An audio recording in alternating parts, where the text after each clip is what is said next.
জায়গায় এসছেন? আমি এসছি এই উচ্চারণের কাছে। উচ্চারণে? এই ভাইটার বিয়ে তো? হ্যাঁ। বউটা কি সুন্দর দেখো। দারুণ দারুণ। হ্যাঁ, আপনাকে মানাচ্ছে না এই তিনজন, আর দুজনকে হেভি সুন্দর লাগছে, আর আপনাকে পেঁচা লাগছে আপনাকে। আমি পেঁচাই হোক এটাই হোক, আপনার কি করতে পারছি? আচ্ছা আপনি কি কেন আমার পেট ছাড়ছেন না কেন ভাই? কেন ভাই পেটি ছাড়বো ভাই? কেন ছাড়বো? না আপনি মানুন না জানো আর। আপনাকে মানাচ্ছেন, আপনি সাইড হয়ে যান। এটা দুজনের ভিডিওটা করতে দিন আমাকে। কেন?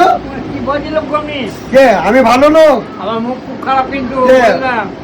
আমি মুখ খারাপ করি না, আপনি প্রচন্ড বাজে লোক। হ্যাঁ আমি বাজে লোক। হ্যাঁ এটা দেখো দিন, দুজনকে কি সুন্দর লাগছে আপনাকে না, মানে সেই ইয়ে প্যাঁচা বসে আছে। হ্যাঁ আপনি ভদ্র হবেন না? জীবনে হবো না। কেন? আপনি তো নিজে ভদ্র হয়েছেন। আমার গ্রামারটাতে আমার চকচক। হ্যাঁ পচা মাছ বিক্রি করবো না, গ্রামের বেড়া নেই।